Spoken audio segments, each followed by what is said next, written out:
তৃণমূল কংগ্রেসের দুই গোষ্ঠীর সংঘর্ষে বৃহস্পতিবার বিকালে উত্তপ্ত হয়ে উঠল মুর্শিদাবাদের ভরতপুর থানা এলাকা।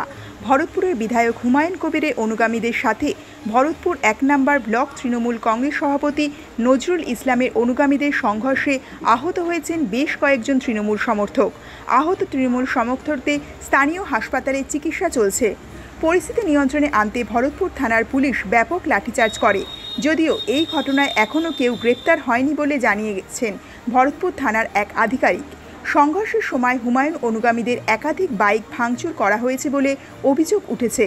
ভরতপুরের তৃণমূল বিধায়ক বলেন, গতকাল ভরতপুর ১ নম্বর ব্লক তৃণমূল কংগ্রেস সভাপতি আমাকে চোর গাদ্দার আখ্যা দিয়ে একটি মিছিল করেন এবং সেখানে আমার কুশপুতুল পোড়ানো হয়, আমার কুশপুতুলে জুতো মারা পরানো হয়।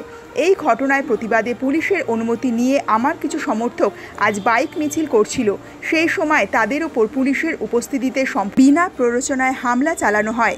তৃণমূল সূত্রে জানা গেছে, বৃহস্পতিবার বিকেলে ভরতপুরের তৃণমূল বিধায়ক অফিস থেকে প্রায় ২০০টি বাইকের একটি র্যালি শুরু হয়।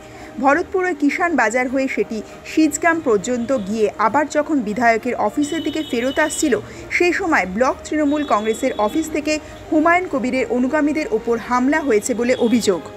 হুমায়ুন কবির বলেন, তৃণমূলের একজন বিধায়ক হিসাবে আমাকে দলের নেতাদের বিরুদ্ধে লড়তে হচ্ছে। এর থেকে দুর্ভাগ্যের আর কিছুই হতে পারে না। ভরতপুর থানার ওসি আমাকে কথা দিয়েছিলেন পর্যাপ্ত সংখ্যক পুলিশ র্যালির সময় উপস্থিত থাকবে এবং কোনো রকম অপ্রীতিকর ঘটনা ঘটবে না। তা সত্ত্বেও পুলিশের সামনে হামলার ঘটনা হয়েছে। তিনি বলেন, আমি শুধু ভরতপুরের রাজনীতি করি না, গোটা মুর্শিদাবাদ জেলা জুড়ে রাজনীতি করি। আমার সময় এলে আমি ভরতপুর ১ নম্বর ব্লক সভাপতি এবং জেলা সভাপতি অপূর্ব সরকার দুজনের সাথেই ঠিক বুঝে নেব।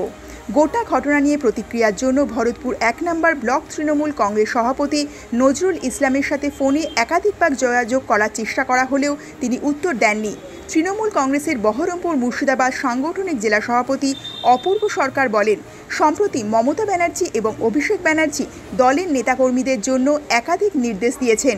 আমি দুই পক্ষকেই অনুরোধ করব তারা যেন সংযত হন এবং দলীয় অনুশাসন মেনে কাজ করেন।